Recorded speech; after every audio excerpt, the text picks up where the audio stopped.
Sí, invitarlos a todas y a todos ustedes a que vean el programa Revolución Democrática 2.0 del día de hoy, y ya que estaremos haciendo el análisis de lo que es el presupuesto de egresos para la Federación para el ejercicio fiscal 2023. Tema muy interesante, los esperamos.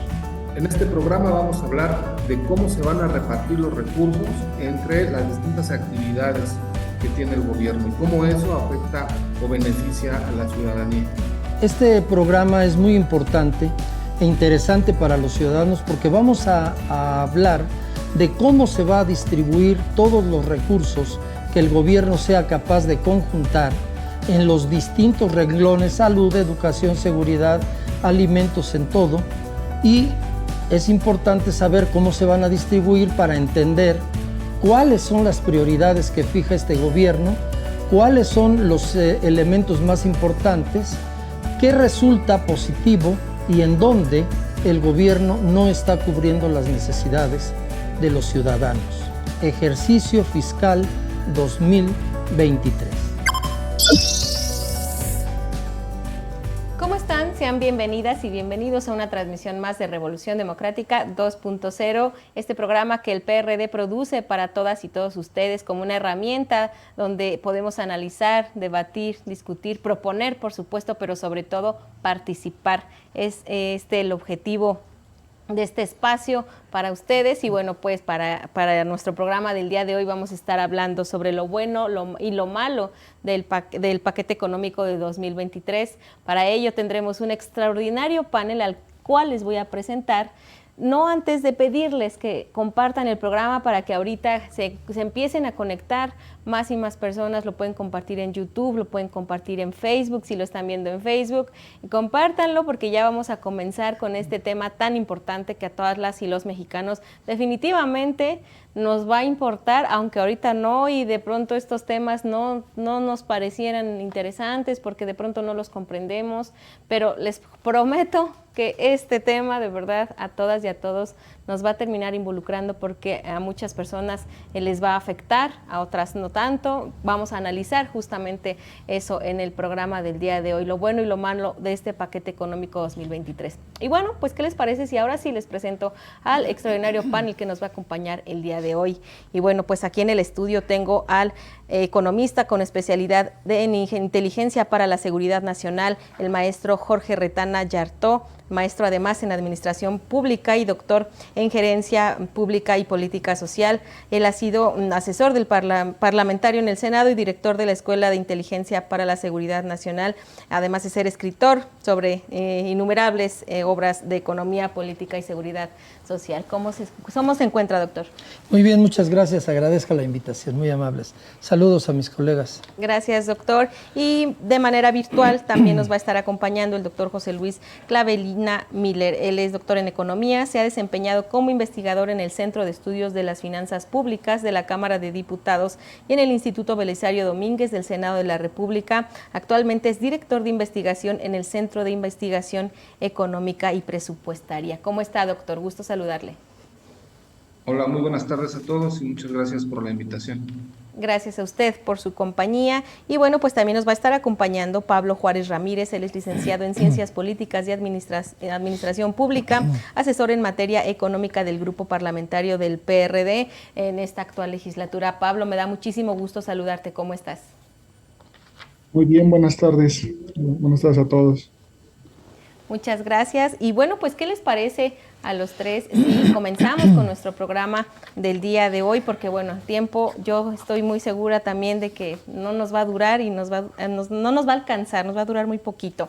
Pues voy a comenzar para quien nos está viendo a través de las redes sociales, dándoles el contexto sobre el tema de hoy. Esta ley de ingresos de la Federación 2023 aprobada por el Congreso estima, pues, ingresos optimistas a partir de un crecimiento económico en un 3%, lo que habla casi el doble del consenso del mercado. Una producción de petróleo con 1.872 miles de barriles diarios, una cifra que no se ha alcanzado desde 2017, según los datos que tenemos aquí, y una inflación esperada de solo 3%, la cual excede las expectativas, por supuesto, de la mayoría de los analistas económicos. Pues con estos datos vamos a comenzar nuestro programa del día de hoy. ¿Y qué le parece, doctor, si le damos oportunidad a la virtualidad?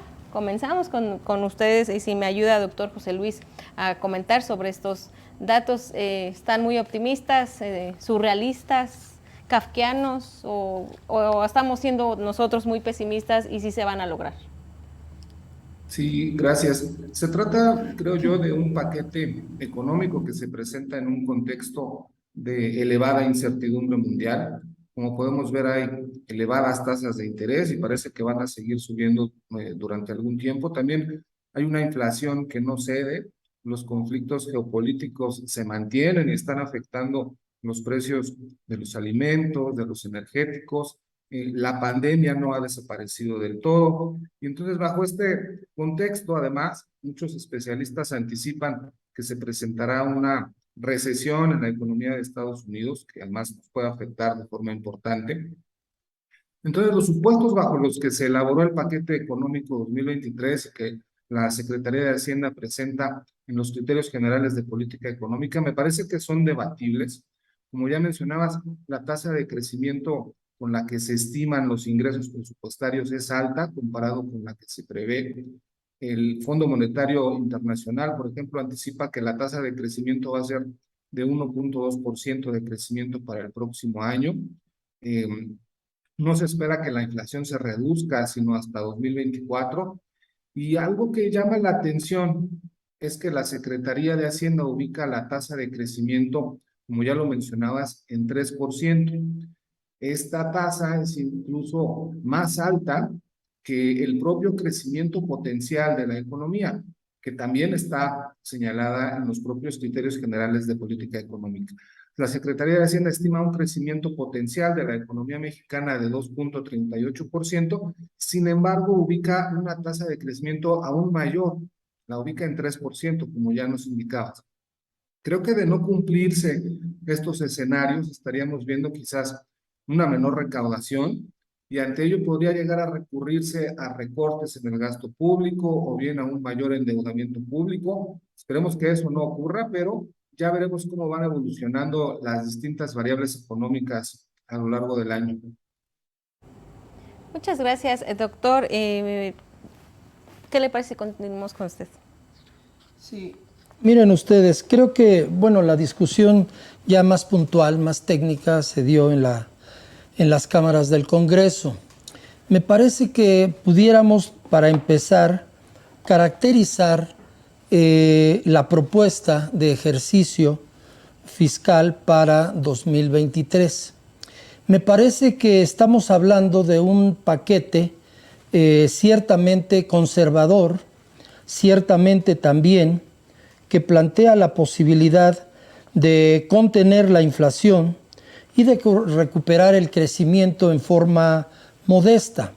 Creo que desde ese punto de vista estamos ante un paquete que naturalmente no plantea ninguna política fiscal de carácter expansivo, sino particularmente una política conservadora de recuperación gradual del crecimiento a partir de la contención de la inflación, de mantener un tipo de cambio estable, de incrementar la plataforma de la producción petrolera hasta 1.800.000 barriles, de mantener un precio del barril realmente en muy buen nivel, pese a las turbulencias que existen en este momento.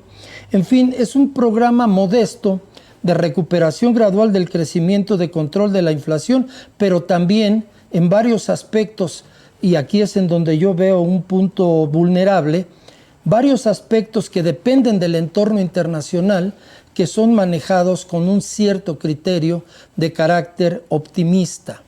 El precio del petróleo se puede ir hasta las nubes, pero también puede caer. Las tasas de interés están en un proceso alcista en el contexto internacional. Tenemos un grave problema de ruptura de las cadenas de abasto a nivel mundial. Es decir, tenemos un conjunto de factores que generan la incertidumbre de la que hablaba el doctor José Luis, y que naturalmente nos pone en una situación de una alta incertidumbre efectivamente. Entonces, lo que yo puedo prever es que este paquete, con las características que he intentado resumir, está planteando la posibilidad de una contención de los elementos más negativos, particularmente la inflación, de una recuperación del crecimiento. No sé qué tan realista sea ese 3%, hasta donde yo entiendo, hay un rango de estimación en el crecimiento que planteaba entre 1.2% y el 3% como límite máximo. Si finalmente quedó en el 3%, bueno, es una meta relativamente ambiciosa, pero si tomamos en cuenta que el último reporte de INEGI fue de un crecimiento en el tercer trimestre de 4.7%, podríamos pensar que la economía está tomando una cierta dinámica, pero que naturalmente la entrada del nuevo año podría plantearnos sorpresas muy importantes. Entonces, yo lo consideraría un paquete económico modesto, conservador, pero a la vez que pretende sembrar las condiciones adecuadas para un crecimiento posterior en 24 y en 25. Muchas gracias, doctor. Y bueno, pues Pablo, tú me recuerdo que estuviste en un programa analizando justamente también el presupuesto, el paquete del presupuesto del año pasado. Me gustaría que me dijeras qué repercusiones tendría que estos pronósticos no se cumplieran y fallaran. ¿Cuál sería, a tu parecer, la consecuencia? ¿Tienes mute en tu micrófono? ¿Listo? Ok, Sí. ya. Justo decía que, y coincido con José Luis y con el compañero que me antecedió, sí es conservador, pero es algo que se hace año tras año en los presupuestos, ¿no?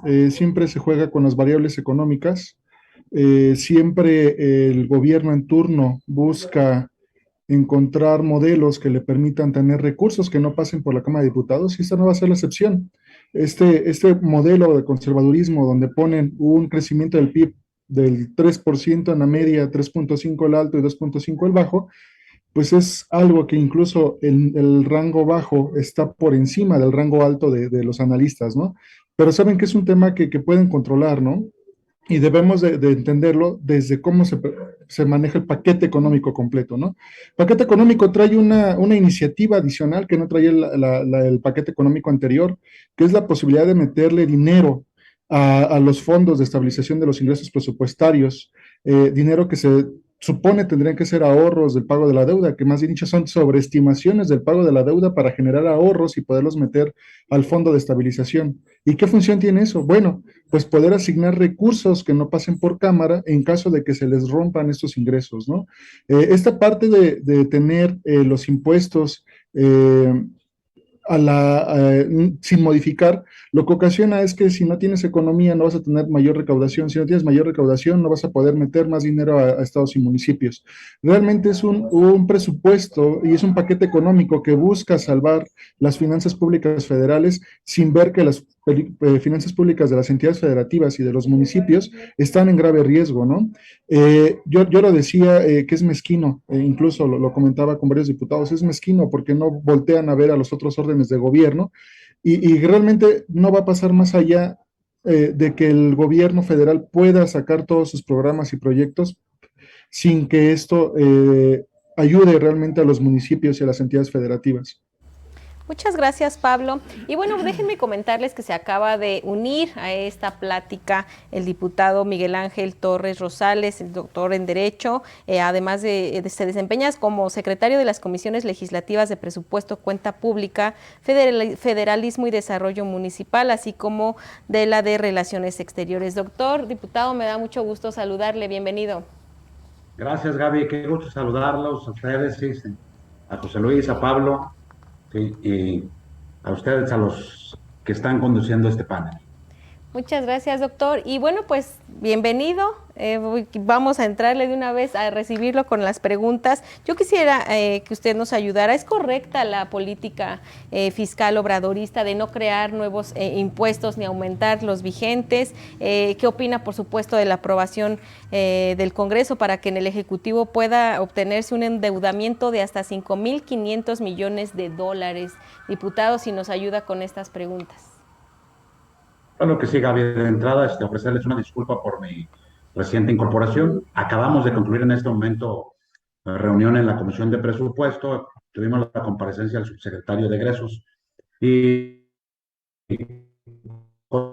contestando lo que usted me pregunta, yo considero que es solamente una línea discursiva, porque efectivamente ellos hablan de que no han creado nuevos impuestos, pero se han incrementado los costos de los servicios que proporcionan. Y además también tenemos una inflación que no teníamos desde hace más de 20 años, ¿sabes? Y que esto tiene un impacto directamente en la economía de las familias. Entonces, no se necesita que creen nuevos impuestos que llevamos en el país. Eso también está teniendo un cargo muy superior a que si tuviéramos nuevos impuestos. Cuando hablaba del incremento de los costos de los servicios, para adquirir una persona una carta de naturalización, anteriormente le costaba 150 pesos, ahorita le cuesta arriba de 2,000 pesos. Entonces, no hay nuevos impuestos, pero se disparó el costo de los servicios. Veamos los precios de los pasaportes y estamos en una circunstancia igual, exactamente, ¿sí? Se han disparado los costos. Entonces, no crean impuestos, pero incrementan el costo de los servicios.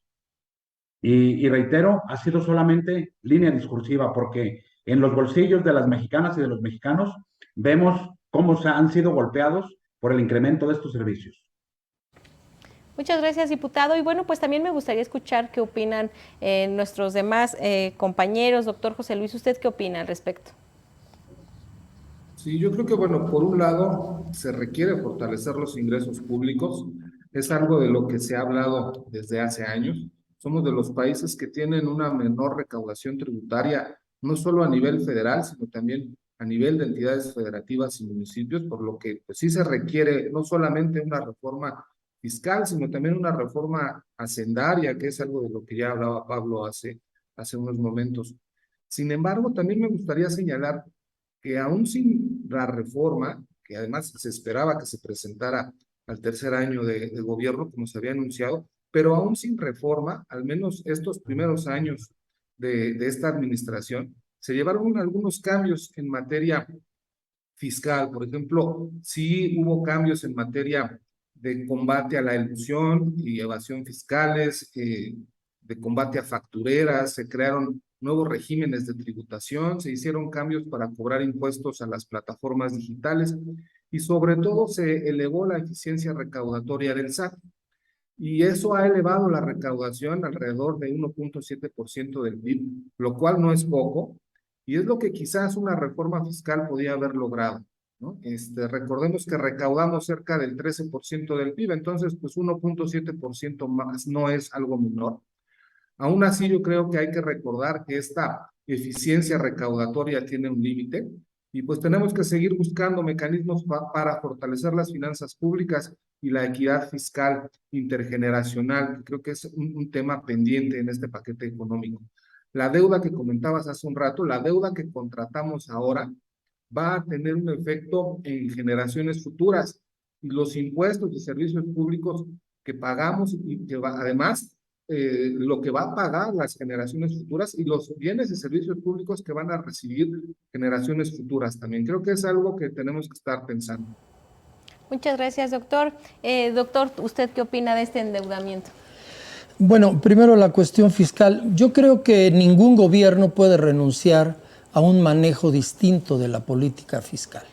No puede ser en ningún momento renunciar a fijar tasas de impuestos que sean equitativos, que no sean regresivos, etcétera, pero que permitan ampliar la recaudación fiscal por la vía de las tasas impositivas, no del aumento de los costos de los servicios a los usuarios de los servicios públicos. Yo creo que yo localizo aquí un punto que a mí me parece criticable, censurable, porque lo que yo observo es que hay un manejo político de este tema, es decir, se habla de que no vamos a aumentar impuestos, no vamos a fijar mayores impuestos de los que ya existen, pero el problema fundamental es que recortamos otra serie de erogaciones destinadas a cuestiones de salud, a cuestiones de educación, y eso no me parece una política que tenga mucho sentido. Es decir, tendríamos que ir a una política fiscal más integral en donde prefiriéramos fijar algunas tasas impositivas, repito, que sean justas, que no sean retrógradas en ese sentido, pero que podamos generar ingresos por esa vía. Me parece a mí que un gobierno que renuncia a la política fiscal, a una política impositiva más integral, es un gobierno que no está trabajando en favor de la sustentabilidad de las finanzas públicas. Entonces, desde mi punto de vista, esto no me parece a mí una política correcta. Recortar en otros lados porque no tenemos suficientes recursos, pero manejar el discurso político de que no estamos en vías de aumentar impuestos ni de aumentar las tasas ya existentes. No me parece esto una adecuada política. Por otro lado, el tema del endeudamiento. Bueno, el endeudamiento tenemos siempre que checar primero que nada cuál es el tipo de endeudamiento a través del cual se va a impactar la deuda total, la deuda pública del gobierno. Si se está pensando nuevamente en emisiones de bonos de deuda a 20 o 25 años, con una colocación más o menos limitada a ciertos inversionistas. Si estamos hablando de eso, entonces podríamos pensar que no va a tener un impacto negativo. Si estamos pensando en acudir al mercado de deuda de tasas flotantes y de mediano plazo, me parece que sí estaría impactándose en forma negativa los compromisos internacionales de pago del gobierno. Entonces, aquí a mí me gustaría poder desglosar mayormente, no traigo el dato, qué tipo de endeudamiento es en el que estamos pensando, porque la deuda no es negativa en sí misma, pero sí de qué manera impacta la estructura de las obligaciones. Entonces, aquí sí me interesaría, porque no veo yo que 5.500 millones de dólares puedan ser demasiado onerosos para las finanzas públicas. Si tuviéramos un precio internacional del petróleo que ronde los $70 y si tuviéramos también las incorporaciones de ingresos más o menos como se están planteando aquí. Entonces, ahí sí necesitaríamos un poquito más de desglose. En sí misma la deuda ni me parece negativa ni el monto me parece exorbitante, pero sí tenemos que checar, porque está correlacionada con otras variables en términos del precio del petróleo, en términos de la capacidad real de expansión de la producción petrolera, etcétera, etcétera. Gracias. Muchas gracias, doctor. Y bueno, Pablo, pues si me ayudas también con tu opinión al respecto. Sí, claro. Quisiera empezar con el tema de la deuda, porque es algo que el actual gobierno ha manejado constantemente, ¿no? Y confunden mucho lo que es deuda pública en los ingresos y el costo de la deuda, ¿no? Dicen, no nos ha subido el costo de la deuda. Y yo lo he dicho y lo dije la vez pasada, hace un año, es que no nos ha subido este año porque lo que hicieron fue patear el bote. Refinanciaron deuda que ahorita se está pagando poco, pero que vamos a pagarla por más tiempo.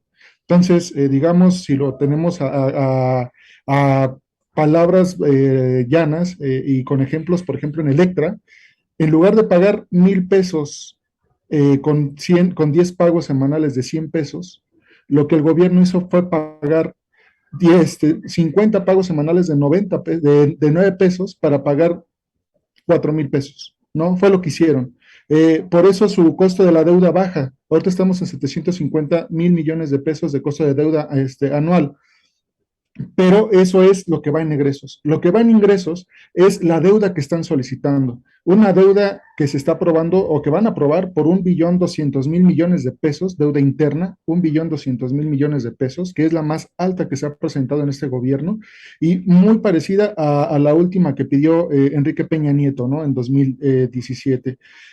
También quiero decir que el tope de deuda que tú muestras, los 5.500 millones de dólares, es un tope de deuda externa, es decir, es un adicional. En dado caso de que no logremos juntar los recursos que se requieren para hacer frente a nuestros gastos, podemos hacer uso a esa deuda. Se le está autorizando a hacer esa deuda de 5.500 millones de dólares adicionales, que si lo sumamos nos dan un total de más o menos 1.310.000 millones de pesos, ¿no? Eso es algo que tenemos que tener muy claro, porque eso es a lo que siempre han tratado de jugar en este gobierno, ¿no? Nos endeudamos, nunca pagamos más deuda, ¿no? Lo que están haciendo es patear el bote, aguantar 2 sexenios sin crezca ese tema y a la vez hacer que estos dos sexenios que podrían ellos aspirar, en el tercer sexenio vean cómo se cae todo, ¿no? Porque es heredar, justo como lo decía el doctor José Luis, heredar a las futuras generaciones estas deudas que está generando este gobierno y que además lo está haciendo de forma irresponsable, pateando el bote a las generaciones futuras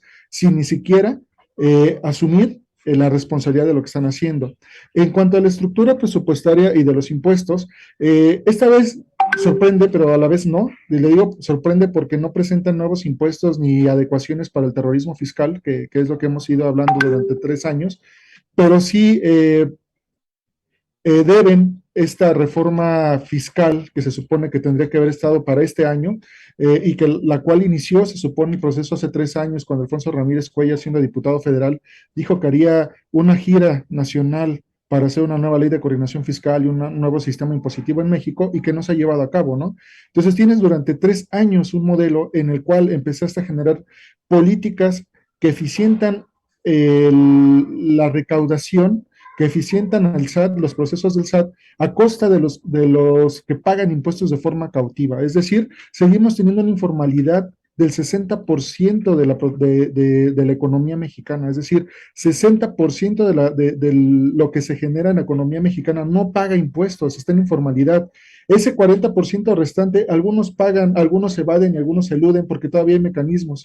Y eso es lo que nos está afectando realmente, porque no se ha logrado llevar, a pesar de que se han hecho cambios a repecos y después se hizo el nuevo régimen de simplificación tributaria, el de confianza, y al final de cuentas hemos llegado al mismo punto, no hemos estado generando una base de pagadores de impuestos mayor, simplemente estamos pegándole a los mismos que están pagando una y otra vez. Recordemos que los últimos 3 años, incluso las tasas para actualización del ICR han ido en ese sentido, ¿no? Creo yo entonces que lo que se tiene que buscar y lo que siempre ha buscado el PRD es la progresividad de los impuestos, que no el gobierno no se olvide de su función redistributiva de la riqueza y solamente eso lo puede hacer mediante impuestos progresivos que no se han buscado, cuando menos en este gobierno. Pablo, pues te agradezco mucho. También quiero agradecerte que hayas participado en el programa. Me parece que la agenda no nos va a permitir que nos acompañes en los próximos 2 segmentos, pero de igual manera te agradecemos mucho que hayas estado en este primer segmento y bueno, esperamos verte en otro programa para seguir, por supuesto, discutiendo sobre este y otros temas importantes, Pablo. Sí, muchas gracias. Una disculpa, es que ahora sí los diputados nos dejaron muchas comisiones abiertas y la verdad es que tengo que moverme a otra que tenemos ahorita ya en 15 minutos, yo creo. Pues Pablo, adelante y pues te agradecemos mucho, así como agradecemos también a nuestro extraordinario panel. Vamos a ir rápidamente a un corte para regresar con nuestro segundo segmento.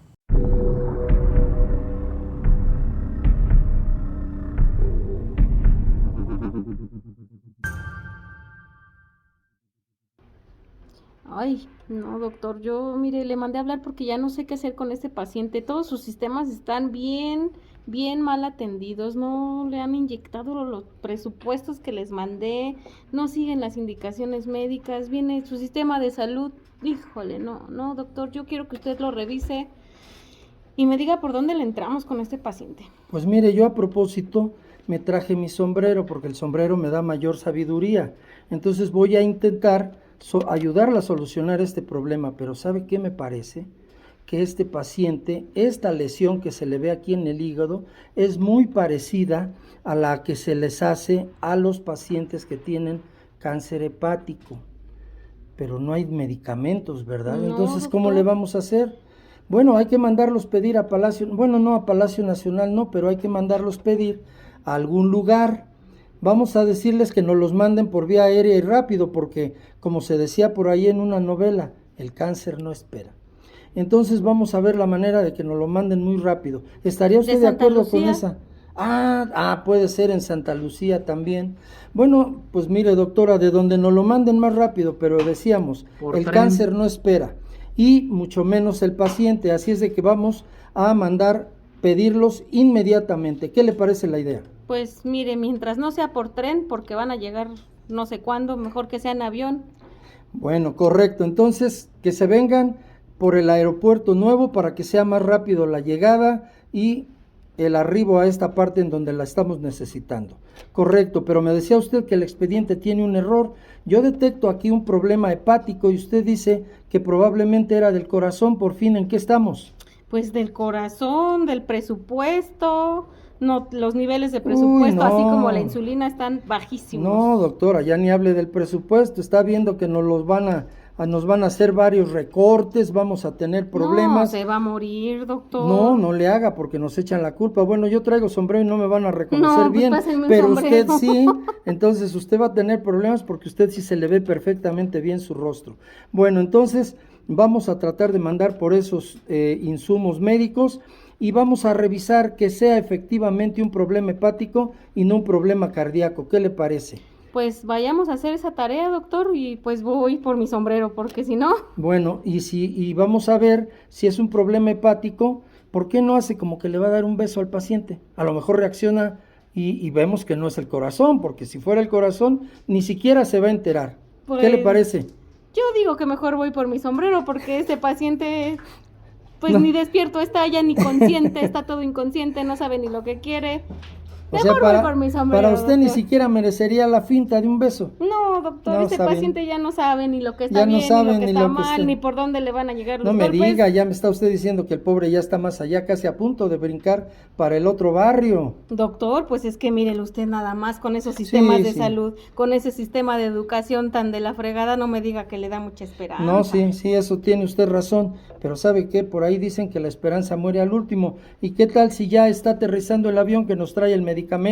Ya está llegando a Santa Lucía, ¿qué le parece? Pues vamos a ver, doctor, ojalá que sí, porque si no este paciente se nos va. Entonces, en este momento esta cuestión ya no es una situación de la ciencia médica. Ya de plano hay que encomendarnos a algún santo para que llegue el medicamento con toda rapidez. ¿Qué le parece? Ay, mire, pues mientras no le vaya usted a poner una cancioncita para que se levante, pues hagámoslo lo que sea necesario, doctor. Este paciente está tan enfermo que ni echándole aquella de levántate y anda podría resultar. Así es de que vamos a esperar mejor. Ya debe de venir en camino, Pues sí, algo porque me si dice no, que ya aterrizó el avión en Santa Lucía. Sí, no, lo que le vamos a poner son las golondrinas a este paciente, doctor. Pues sí, también, pero nos va a faltar el mariachi. No se oyen Híjole. igual a capela que con mariachi. No, pues doctora. es que el mariachi cayó con esta situación. Pero bueno, esperemos que reaccione este paciente. Gracias, doctor. Cuídese y abusada con el sombrero, ¿eh? Voy por mi sombrero. Ándele pues, hasta luego, bye.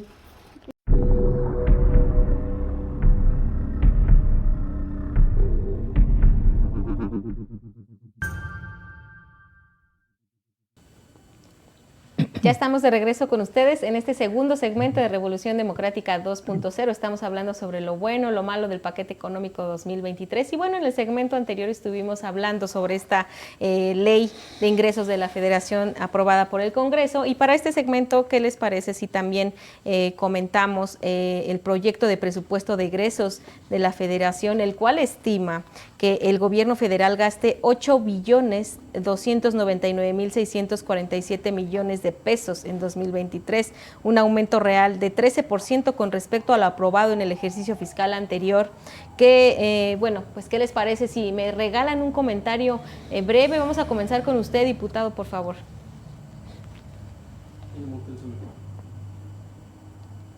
Claro que sí, Gaby, con mucho gusto. Bueno, pues yo de entrada señalaría que lo bueno es que contempla un incremento del 13.9%, es decir, que nos dice que el próximo año tendremos más recursos con relación al ejercicio fiscal actual, pero ahí también hay elementos para debatir, para discutir si efectivamente en los hechos vamos a tener este monto, ¿eh? Porque ya escuché al doctor Jorge Retana hablar de sobreestimaciones, de subestimaciones, como lo han hecho los compañeros que me antecedieron en el uso de la voz.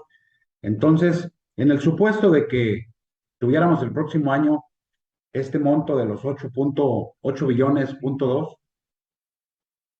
eso sería algo bueno. Lo malo que yo veo es que no va asignado el presupuesto para algunos rubros muy sensibles de la población. Hemos estado planteando, hemos estado insistiendo en que los estados y los municipios deben contar con recursos para seguridad pública. Vemos cómo el país está viviendo los más altos niveles de inseguridad y se han ido desarticulando las policías estatales y las policías municipales. Hemos también estado señalando ahí la importancia de que se le asignen recursos para el campo. Tenemos una crisis alimentaria y aún en ese escenario no tenemos recursos para un fondo de comercialización para los productores, para apoyarlos para la adquisición de los insumos, cuando hemos visto cómo los niveles inflacionarios les han impactado de manera muy importante. Tan solo el precio de fertilizantes se les dispararon en más de un 100%. El costo de la semilla está igual. Vemos también ahí cómo los municipios siguen sin contar con un fondo para infraestructura, para darle mantenimiento y conservación a sus caminos, y que hoy en la mayor parte del país están devastados, ¿eh? Entonces, hay muchos elementos como este que pudiéramos señalar dentro de lo malo de este paquete económico. Y quisiera mencionar algunos más, pero por el tiempo que nos das, Gaby, aquí concluyo mi participación. Si quiere, ahorita podemos ampliar un poco, porque usted, bueno, no llegó al primer segmento. Vamos a regalar un minutito más para que nos termine la idea y podamos continuar con las demás participaciones. ¿Continúo, Gaby? Adelante, diputado. Correcto, muy bien. Sí, entonces, te puedo señalar también, entre otros rubros, Gaby, que yo veo un aspecto negativo en el presupuesto, es que la mayor parte del presupuesto va para las obras insignia de este gobierno y para los programas electoreros, ¿sí? Vemos, acaban de mencionar que van a construir un grupo de brigadas de la salud que realmente, digo, ni siquiera viene contemplado el monto en el presupuesto para el próximo año para operación, pero bueno, ya sabemos que tienen ellos excedentes, que subestiman el precio del petróleo y que eso les da unas cantidades muy grandes que ni siquiera pasan por la asignación del Congreso, que lo manejan a su libre albedrío, que lo manejan con total opacidad y sin rendición de cuentas. En el momento actual, en este ejercicio fiscal, van a cerrar el año nada más con el tema de excedentes petroleros, por la estimación que hicieron del precio del barril del petróleo de este año en $55, y que han tenido una producción de 1.650.000 barriles diarios, van a cerrar con más de 430.000 millones de libre aplicación que los destinan a esto. Eso es algo de lo malo y de lo negativo que tiene también este paquete económico, Gaby. Muchas gracias, diputado. Y bueno, pues, doctor Jorge, me gustaría también su opinión respecto a estas cifras. Sí, yo creo que una cuestión fundamental es que, y eso ya no va a ser parte de los proyectos de este gobierno, se ve claramente, tenemos que ir por lo menos gradualmente hacia un nuevo pacto fiscal del Estado mexicano con sus municipios y con sus estados. Es decir, en la actualidad los estados y municipios siguen estando en una escasez muy importante de recursos, pero lo que se aplican son solamente parches. Yo también pensaría que las fuerzas representadas en el Congreso tendrían que buscar la posibilidad de ir a acuerdos de mayor alcance, de mayor nivel. En este país no vamos a solucionar el problema de estados y municipios si no vamos a un nuevo acuerdo, a un nuevo pacto fiscal de la Federación con el Estado mexicano. De otra manera estamos poniendo parches, ya sea con una miscelánea, ya sea con el manejo político de que no va a haber impuestos y no los vamos a aumentar los ya existentes. Es decir, me parece que eso no soluciona nada. Yo creo que uno de los problemas que tiene la política mexicana es precisamente que vamos siempre tratando de ajustar las variables del corto plazo y no buscamos la manera de ir hacia acuerdos de mayor envergadura que realmente acerquen a la población a una solución de sus graves problemáticas. Entonces me parece que esta situación está de esa manera. A mí me gustaría que este punto fuera el que yo resaltaría principalmente. Muchas gracias, doctora. Adelante. Pues, entonces, esta es la parte fundamental. Yo creo que tenemos que ir pensando en los grandes proyectos que solucionen los problemas. Esto no se puede dar, por más que el presidente piense que puede hacer todo solo. Esto no se puede dar más que al seno de una serie de concertaciones que nos vayan modificando la estructura hacendaria y particularmente el pacto fiscal entre el Estado mexicano y la Federación. Yo creo que hay que ir pensando en esto, porque de otra manera parece una gran ventaja que este año no haya habido miscelánea fiscal y que no se vaya a aumentar impuestos, pero tenemos recortes importantes en rubros sociales y eso no puede ser una política, bueno, ya ni siquiera progresista, si simplemente no puede ser una política aceptable para una fuerza política que plantee seriamente el avance en las cuestiones del bienestar para la población en México. Muchas gracias, doctor. Y bueno, pues, doctor José Luis, también nos gustaría escuchar su opinión al respecto. Sí, gracias, David. Brevemente, yo diría que lo bueno del paquete es algo que ya comentaba el diputado Miguel. Lo bueno es precisamente este aumento de poco más del 13% que vemos en términos reales. Se planea gastar más en casi todo, ¿no? Se piensa gastar más en educación, más en salud, más en infraestructura, etcétera. Sin embargo, hay que tener en cuenta que este aumento de gasto no corresponde del todo con el aumento de los impuestos y de la generación de ingresos públicos. Estamos gastando más de lo que nos permite nuestra capacidad financiera y por eso vamos a tener un déficit de más del 3.6% del PIB, requerimientos financieros de 4.1% del PIB. Y entonces hay que tener atención, hay que prestar atención a cómo se comporta ese déficit y el costo financiero que va a representar la deuda que estamos generando.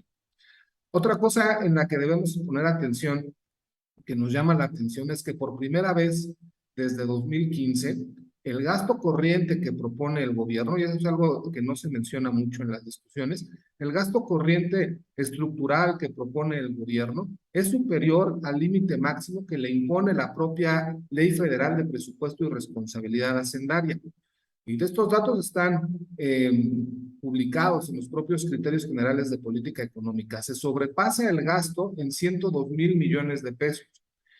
Y esto es algo que ojalá los legisladores vean, se den cuenta de ello, porque de aprobarse el paquete en los términos en los que está, pues puede tener consecuencias en la credibilidad de la política fiscal y en la sostenibilidad de las finanzas públicas, tanto en el corto como en el mediano plazo. Muchas gracias, doctor. Y pues continuando con usted, me gustaría también realizarle en lo particular la siguiente pregunta. El estudio 10, Riesgo y Desventuras del Paquete Económico 2023 del Centro de Pensamiento y Análisis México Evalúa, señala que el gasto en salud enfocado a proteger a las personas sin seguridad social formal tendrá un revés en 2023, pues no solo el INSABI y el IMSS Bienestar sufrirán recortes, sino también anticipa la eliminación de facto del Fondo de Salud para Bienestar, FONSABI, que cubre enfermedades de alto costo como el cáncer, el SIDA. También el próximo año el INSABI contará con el presupuesto de 1.2% menos que en 2022. Por su parte, el IMSS Bienestar tendrá, irónicamente, en un contexto de transición, un 17% menos que en 2022. Me gustaría que usted en lo particular nos ayudara con su opinión respecto a estos temas. Sí, efectivamente, también desde CIEP hemos identificado que el gasto en salud per cápita que se propone para el próximo año tiene, por ejemplo, en el caso del IMSS y el ISSSTE, en términos per cápita, el gasto aumenta a 4% para el caso del IMSS, 8.4% para el caso del ISSSTE, pero para quienes no tienen seguridad social, en términos per cápita, el gasto se reduciría a 2.1%. Y como ya comentabas, el Fondo de Salud para el Bienestar, que cubría enfermedades de alto costo, pues está dirigiendo ahora, sus recursos se van a dirigir a atender cuestiones de primer nivel, que son, sí, de menor costo, aunque para un mayor número de personas. Sin embargo, esto puede elevar los gastos de bolsillo, es decir, el gasto privado que van a tener que realizar las familias para pagar sus enfermedades. Este fondo del que hablábamos es un tipo de gasto, incluso el fondo se llamaba pues, un fondo para atender enfermedades catastróficas, porque efectivamente cuando estas enfermedades, estos problemas de salud aparecen, empobrecen y acaban con el patrimonio de las familias, ¿no? Entonces creo que estamos a tiempo todavía de que los legisladores presionen por cambiar esa situación, que desafortunadamente, bueno, vimos que la ley de ingresos se aprobó prácticamente sin cambios y esperemos que eso no ocurra en el presupuesto de ingresos que está por aprobarse. Muchas gracias, doctor. Y continuando justo, doctor Retana, el Centro de Estudio México Evalúa que estamos comentando también indica que tampoco va a mejorar el gasto en seguridad pública. Ya hablamos un poco de salud y bueno, ahora también nos señala que no va a mejorar en seguridad pública. No obstante, que es la demanda pues más grande de todas, la más sentida para todas y todos los mexicanos. El incremento que tendrá es de un 6.6% frente a 2022, monto que aún está por debajo del gasto o promedio observado entre 2021 y 2022. ¿Qué opina usted al respecto? Gracias. Mira, la primera cuestión es que el tema de la seguridad, y en particular de la seguridad pública, no es un tema de recursos financieros. Esto es una distorsión que existe muy grave. Tan grave como la idea de que el crimen organizado se combate con seguridad pública y no con seguridad interior, que no existe la legislación adecuada en nuestro país y que todo el mundo la ignora. Y todo el mundo habla de seguridad pública. Somos el único país en toda la región que concibe el tema del crimen organizado transnacional como un tema de la seguridad pública. Entonces, no solamente traemos un enredo jurídico relacionado con la Constitución en ese sentido, sino que traemos a los cuerpos armados en ese enorme entuerto jurídico y político. Pero decíamos que lo principal es que no es un tema de recursos públicos o de recursos financieros. El Ejército incrementó el año pasado, si no me equivoco, hasta 120,000 millones de pesos sus recursos presupuestarios. Y la pacificación en el país, según otros institutos independientes, como el Instituto para la Economía y la Paz, con sede en Sydney, Australia, el avance en la pacificación del país fue del 0.36%. El año anterior, en 2020, fue del 3.6%. Es decir, no es un tema de suficiencia de recursos públicos.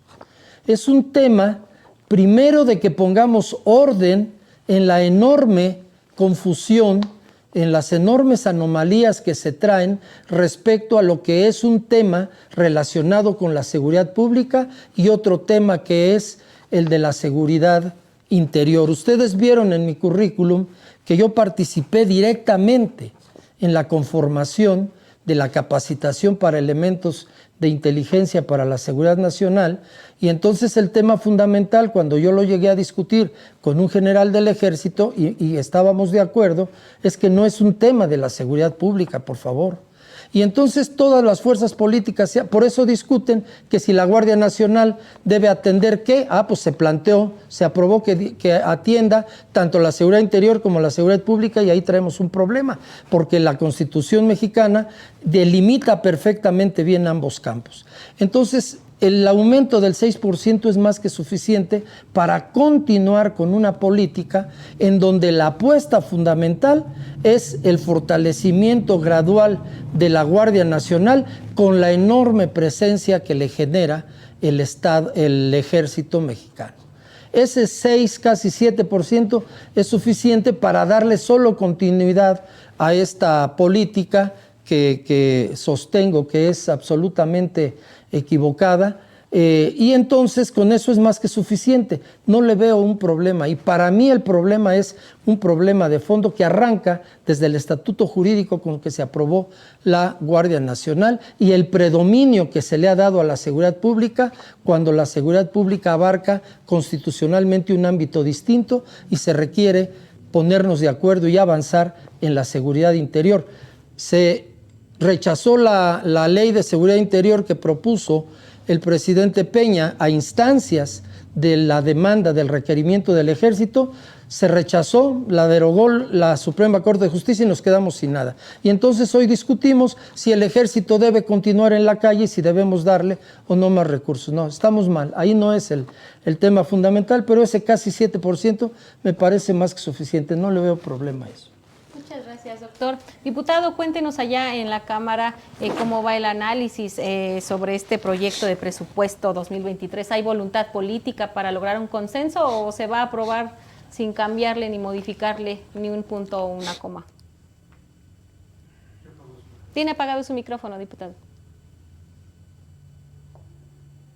Comentarle, Gaby, que hace un mes iniciamos los trabajos en los foros de Parlamento Abierto, donde desde la Comisión de Presupuesto establecimos 6 mesas de análisis, una enfocada a desarrollo económico, otra a desarrollo social, otra mesa de federalismo, otro presupuesto con perspectiva de género, presupuesto para gobierno y presupuesto con sustentabilidad.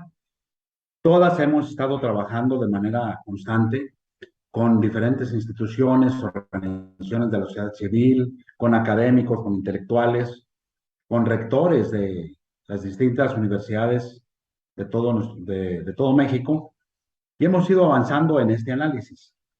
Debo de decirle que hemos iniciado al interior de la comisión ya reuniones donde pretendemos ir haciendo ya las conclusiones finales para presentarlas en el momento de la discusión del dictamen. Aquí es importante resaltar, por lo que me pregunta, que si hay voluntad de moverle tan solo una coma. Bueno, el año pasado hicimos ejercicios similares, hicimos foros de Parlamento Abierto, les acreditamos de dónde podían tener recursos el gobierno para atender algunos planteamientos que nos hacían organizaciones de la sociedad civil, académicos, las personas que participaron en los foros. Y al final de cuentas, hubo una cerrazón plena, una cerrazón total, que no nos permitieron hacer una sola modificación.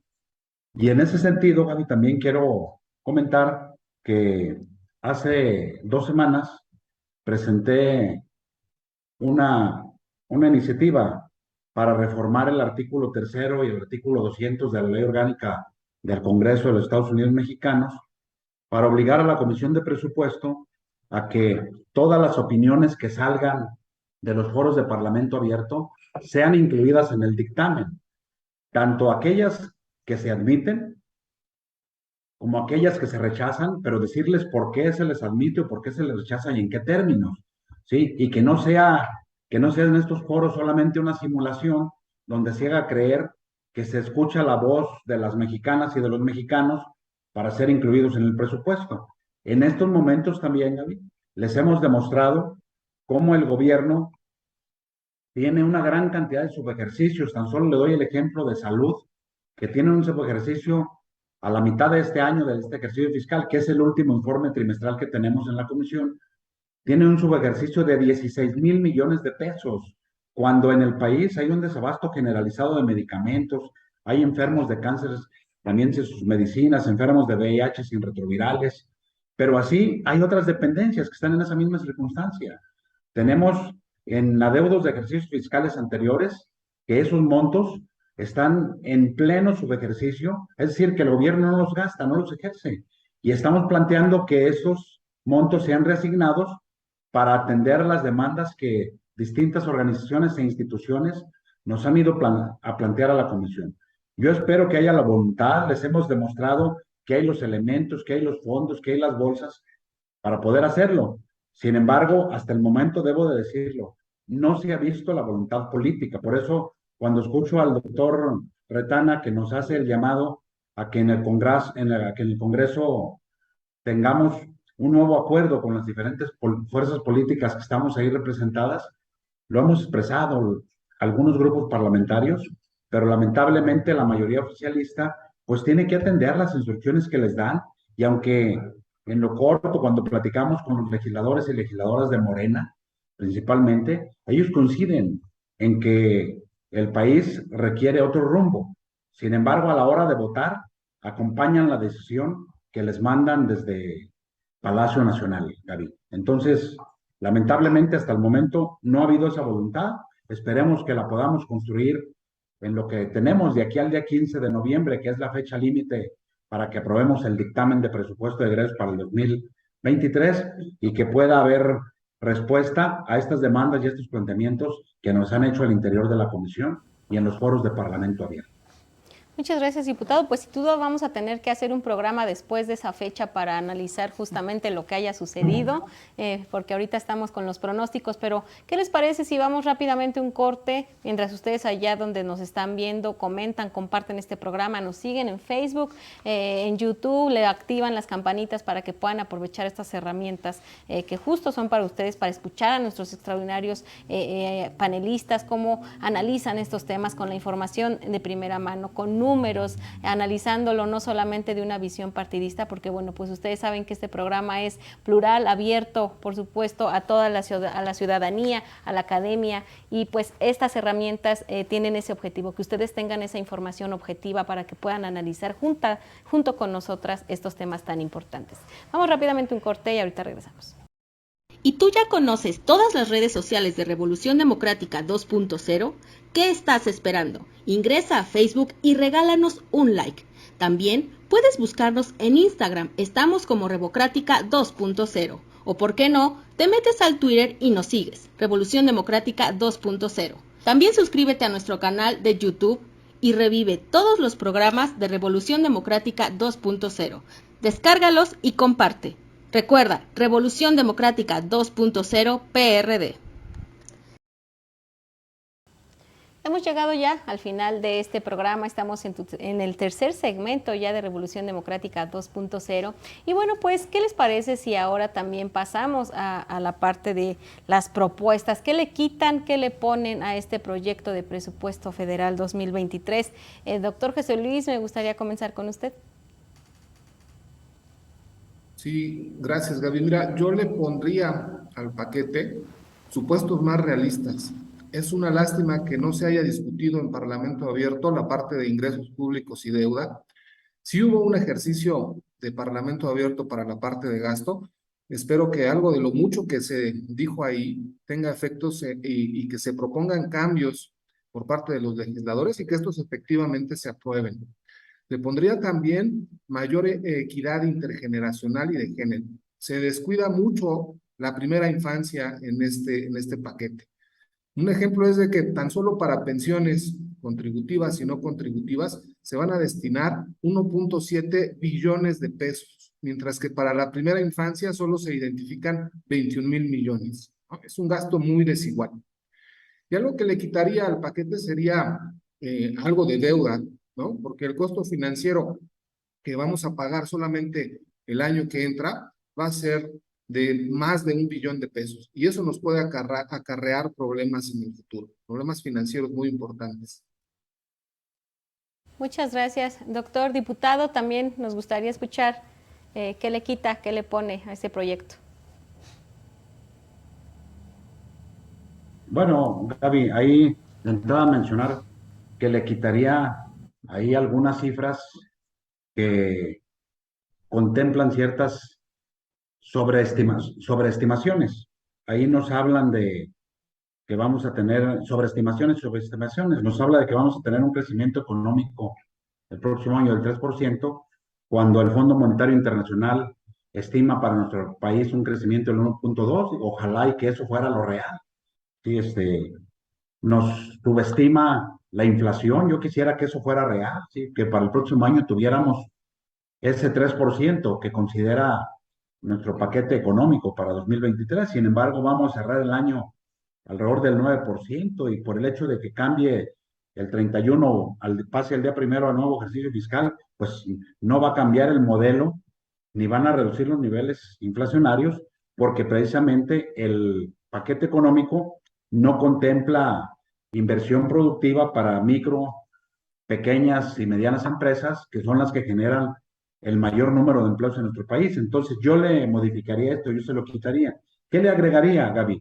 Pues yo de entrada ahí, yo le propondría un fondo para rescate financiero para municipios del país. La gran mayoría tienen deudas con el IMSS, con el SAT, con la Comisión Federal de Electricidad y laudos laborales que tienen asfixiado a la mayoría de los mismos. Obviamente ahí en búsqueda de que sea realidad la soberanía alimentaria y que le demos seguridad alimentaria a nuestro país, también propondría programas para el impulso productivo en el campo.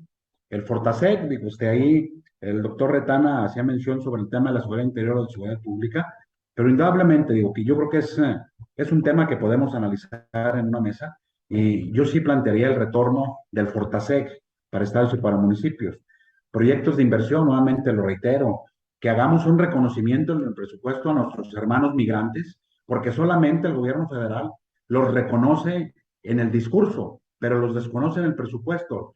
Les quitó su programa emblemático, que era el programa 3x1, él retiró los fondos del Fondo de Repatriación para nuestros hermanos migrantes, le asignaría mayores recursos también para atender un programa de migración ordenada para nuestro país y evitar la situación que estamos viviendo actualmente, además de destinar un fondo para atender varias problemáticas que se tienen en los diferentes niveles educativos del país, como el caso de los maestros de CONALEP, de CECITES, estados donde todavía tienen que hacerse cargo de la nómina educativa estatal y que eso los mete en un problema de operación a muchos de ellos, entre otras cosas, Gaby. Muchas gracias, diputado. Doctor Retana, ¿qué le quita y qué le pone? Sí, miren, pues obviamente lo que se le puede quitar y lo que se le puede poner es muy amplio. Voy a centrarme en un punto que me parece fundamental. Este ejercicio fiscal, como los anteriores, no plantea una política de desarrollo industrial, una política de fomento. El programa Sembrando Vidas no puede sustituir al delineamiento concreto de una política de desarrollo agrícola, ¿no? Una política de ciertos apoyos indirectos a la pequeña y mediana empresa tampoco puede sustituir una política industrial encaminada al desarrollo de los encadenamientos productivos que produzcan una mayor integración de las cadenas productivas en nuestro país. Es decir, las ausencias son muy importantes, son de fondo, son ausencias que tienen que ver con el hecho de que no se atiende la problemática estructural, sino que se atiende o se busca atender con pequeños parches los grandes vacíos estructurales que tiene este país. No veo por qué no hay renglones relacionados con el fomento a las pequeñas y medianas empresas. No veo que haya un delineamiento claro de la política agrícola para el desarrollo agrícola. Claro que es muy importante la autosuficiencia alimentaria, pero exactamente cuáles son las políticas. No puede ser solamente un programa o dos. Y así no hay política industrial. Una de las críticas fundamentales que se hacía desde la academia, desde la clase política, desde los órganos legislativos al neoliberalismo, era precisamente la ausencia de una política de desarrollo agrícola propia y la ausencia de una política industrial. En este sexenio seguimos sin ninguna de esas dos cuestiones y los ejercicios fiscales anuales lo expresan cada vez con mayor contundencia. Ese sería básicamente mi Muchas gracias, doctor. Y bueno, pues acercándonos ya en esta recta final, me gustaría también preguntarles y por ahí pedirles su conclusión, pues cómo le entramos la ciudadanía, porque definitivamente, bueno, pues también podríamos exigir, vamos y pues los obligamos a cambiarles la coma, hacemos qué, porque la ciudadanía definitivamente tiene una responsabilidad y también tiene que tomar acciones, pero ¿cuáles serían, cómo sería la manera de participar y de exigir que podrían tener las y los ciudadanos, doctor José Luis? Sí, efectivamente, Gaby. Los recursos, y es algo que tenemos que pensar nosotros los ciudadanos, los recursos que se discuten y que se aprueban en el paquete económico son recursos de la ciudadanía. Son recursos de todos los mexicanos, de los contribuyentes, no son recursos del gobierno. Y debemos estar pendientes de que nuestros recursos se usen de forma eficiente y en beneficio de todos, ¿no? Y además, creo que el Congreso es el que recibe, discute, modifica y eventualmente aprueba el presupuesto. No es posible que este presupuesto salga sin cambios, ¿no? No debemos dejar que el Congreso y los diputados, creo que también tienen una responsabilidad en ello. El Congreso no debe ser solo testimonial. Es necesario que se exija, además de una discusión, modificación, mejorar el presupuesto que envía el gobierno federal, que también exija la rendición de cuentas. Ya lo mencionaba el diputado Miguel, se tiene que convocar a los ejecutores del gasto, a los secretarios de las distintas dependencias, a que rindan cuentas. No es posible que en educación o en salud pues haya subejercicios. También tiene que respetarse lo que el Congreso decidió y gastar los recursos de forma eficiente. Muchas gracias. Doctor diputado, ¿cómo le entra a la ciudadanía? Gaby, aquí de entrada sería muy importante que los ciudadanos le exijan a sus diputados y a sus diputadas que vayan al Congreso a representar el sentir de ellos, que no vayan a atender las instrucciones que les dan desde Palacio Nacional, porque la mayoría de esas decisiones han ido en contra de las ciudadanas y de los ciudadanos. Vemos a diputadas y a diputados votando a favor de que desaparezca el Seguro Popular. Y hoy tenemos una crisis en salud. ¿Sí? Vemos a diputadas y diputados votando a favor de la extinción del fondo minero, que eso ayudaba a los municipios que sufren algún impacto ecológico por la explotación de alguna mina y que en cierta manera ese fondo tenía esa finalidad. Y votan a favor de extinguirlo y se lo dan al presidente. Vemos a diputados y diputadas votando en diversos temas, Gaby, que tienen el mismo sentido, sí, que van en perjuicio de los ciudadanos, pero que es la indicación del presidente. Por eso es importante aquí que los ciudadanos le exijan a sus diputadas y a sus diputados que vayan a defender sus intereses, ¿sí? Que vayan a defender el presupuesto para que haya políticas públicas encaminadas a mejorar la calidad de vida de las ciudadanas y de los ciudadanos. Y que además observen el trabajo de cada uno de nosotros, para que si algún diputado, alguna diputada vuelve a parar a pedirles el voto en el siguiente proceso, tengan los elementos suficientes para saber si lo rectifican o rectifican el sentido de su voto. Muchas gracias, diputado. Doctor Jorge, ¿la ciudadanía qué debe de hacer? ¿Cómo participa? Yo creo que la ciudadanía tiene que ir hacia un proceso de autoorganización. Es decir, lo que plantea el diputado me parece correcto también que haya distintas cantidades que se asignen a diferentes partidas. No, pero el tema me parece que es político y la ciudadanía tiene que ir a un proceso de autoorganización. Para que la ciudadanía pueda ir construyendo organizaciones propias que puedan trabajar conjuntamente en un momento dado con el Poder Legislativo, con los diputados que están integrados al Poder Legislativo, pero que no dependa exactamente de ellos. Tiene que haber un proceso de autoorganización y tiene que haber un proceso amplio.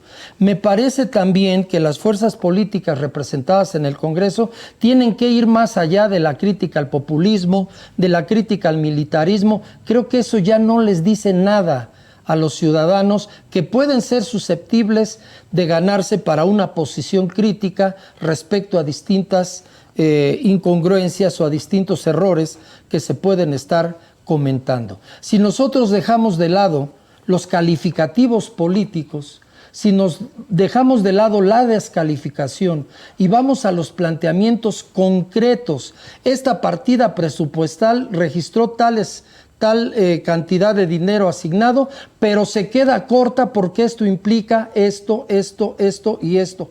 Eso sería una vía mucho más didáctica y efectiva para que los ciudadanos puedan tomar conciencia de esta situación y no solamente le exijan cuentas a sus diputados, sino también que favorezcan sus propios intereses a partir de desarrollar organización ciudadana, que a la larga es poder social.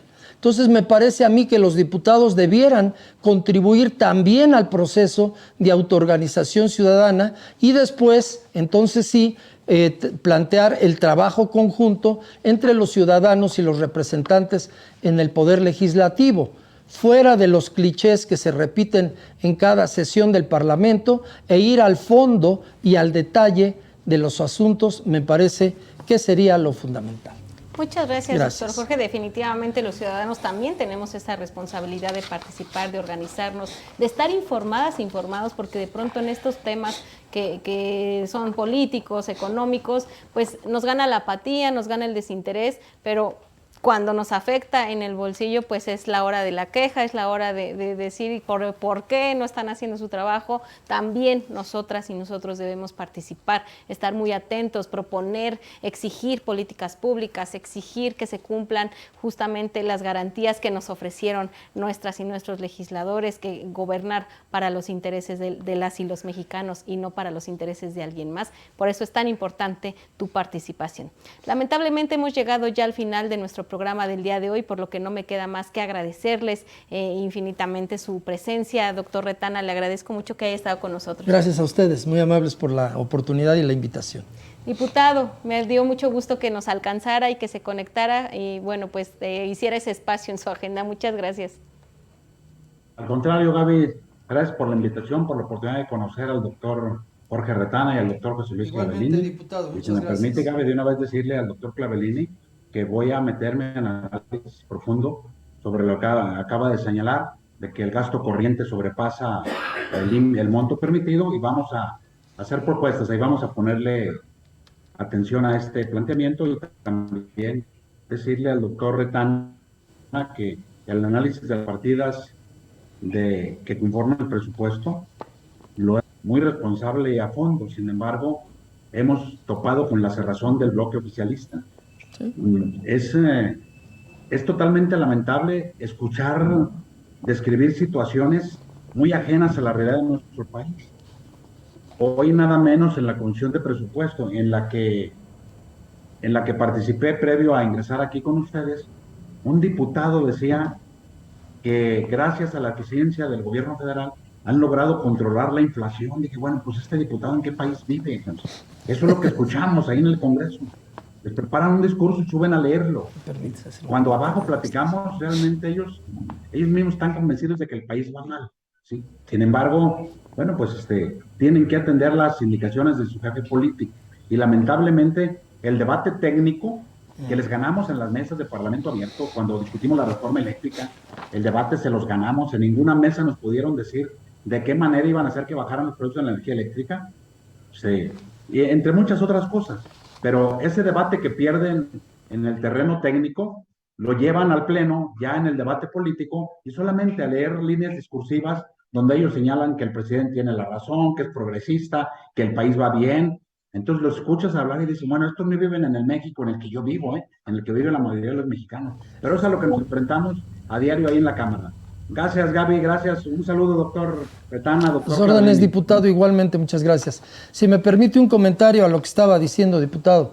Mire, efectivamente, yo ya he sido 2 veces asesor en el Senado y una vez en el Congreso del Estado de México. No hay nada peor que frente a los argumentos te echen una mayoría. Eso es lo peor que te puede pasar. Y no hay nada más antiprogresista para una fuerza que se dice progresista que una mayoría cerrada, que una mayoría que se niega a discutir con detalle las cosas. Me parece fatal. Entonces, por eso hablo de que hay que impulsar también abajo la autoorganización de los ciudadanos, de tal manera que el diputado genere una retroalimentación entre el apoyo de los ciudadanos. Dice que sí me está escuchando. ¿Sí escucha? Sí, doctor, sí lo estoy escuchando. Ok. Una retroalimentación, el propio poder de la fracción, porque muchas veces cuando se es mayoría, la gran apuesta es la razón, tener la razón, ganar los debates porque estamos mejor preparados y porque tenemos mejores argumentos. Pero si además estamos impulsando abajo la autoorganización ciudadana, me parece que podría ser mucho más benéfica esa situación. Y sí, efectivamente, veo en muchas ocasiones los debates parlamentarios y es lamentable esa cerrazón.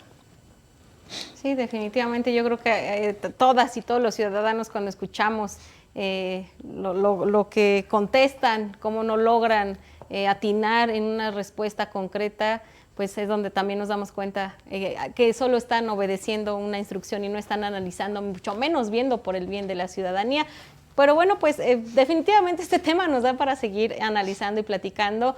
Yo les propongo que nos veamos después del 15 para que lo continuemos analizando, incluso veamos lo que sucedió, cómo fue que se transcurrió todo. Pero entre tanto, pues les agradezco mucho, doctor José Luis, también a usted le agradezco mucho su participación en el programa del día de hoy.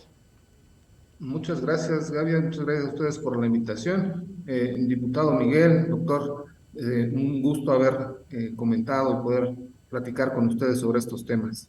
Igualmente para mí. Un placer y muchas gracias por la oportunidad. Muchas gracias a los tres. Gracias a los tres. Y gracias también a quien nos ve a través de las redes sociales, quien nos escribe, quien comparte y comenta estos programas de Revolución Democrática 2.0. Continúen haciéndolo, esta comunidad ha crecido gracias a ustedes, a su participación y bueno, ese es el objetivo, que participemos todas y todos y nos interesemos en estas situaciones nacionales que nos deben de preocupar. Muchas gracias, nos vemos en el próximo programa de Revolución Democrática 2.0. Deben verlo porque aquí expresamos puntos de vista sobre el ejercicio que tendrá el gasto público para el próximo año y el impacto que tendrá en la economía de las mexicanas y los mexicanos. Pero es un programa muy entretenido porque además es muy dinámico y nos permite conocer la opinión de distintos actores, no nada más actores académicos o asesores, sino también actores políticos que tienen efectivamente incidencia en la toma de decisiones en el Congreso. Yo destaco dos cosas principales. La libertad con la que podemos opinar, los que no tenemos partido y queremos opinar al respecto, y desde luego la pluralidad de las opiniones. Creo que estas dos cuestiones hacen del programa Revolución Democrática 2.0 un programa muy importante y digno de atenderse.